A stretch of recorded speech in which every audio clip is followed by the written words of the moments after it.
reflecting on Stephen Lawrence and my experience of racism in Eltham. Now, in this present moment, racism doesn't shock me. Maybe I've become hardened to it, tired of it, tired to prove it exists in its many insidious twists. I'm not shocked by it. I'm just saddened by it. But there's been many moments in my life that have shocked me with racism. Like that time when I was in school and someone said we were born in the same hospital, but I was born in the monkey ward. Or when I walked down the street in Northampton and a stranger shouted, "You're just about ready for breeding." Or the time a resident in my countryside school blocked the road because our principal was black. That day, all the kids got out of the cars and walked up the lane singing, we shall not be moved." These experiences shaped me. I see, feel and experience racism daily, but rather than be defeated by it, I feel empowered by it. I feel empowered to fight against it. When I think back to my time at the University of Greenwich, Avery Hill campus, if you know, you know, one moment stands out as another harsh reminder of how racism still shapes everyday life. Set the scene. It's a beautiful spring day in March. I've just handed in my coursework. I was on the bus with my friend. And if I remember correctly, we'd just come from Nando's. It was a good, chilled day. So, we're on the bus, we're making our way back to campus. The bus stops at the bus stop.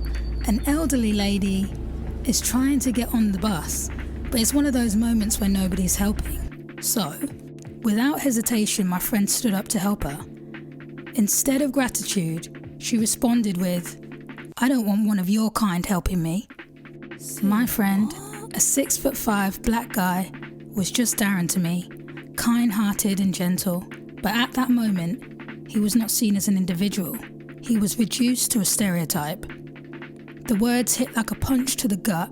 I froze, stunned by the blatant racism unfolding in front of me.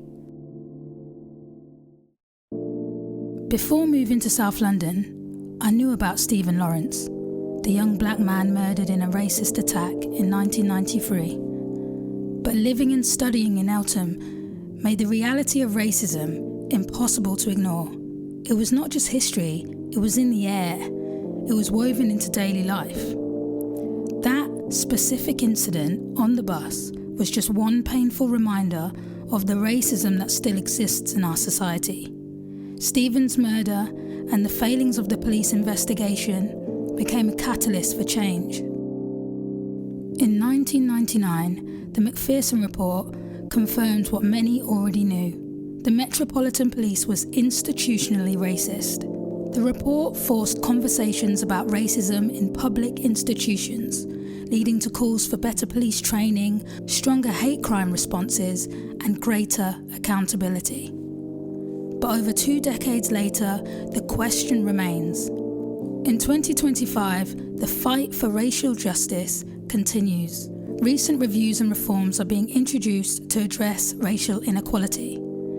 There is a pressure to revisit the Macpherson Report's recommendations and ensure they are still relevant in today's world. Real change, however, requires more than policies. It calls for action, both from institutions and from us as individuals. We all have a role to play, whether it's addressing microaggressions, challenging racism when we see it, or holding those in power accountable.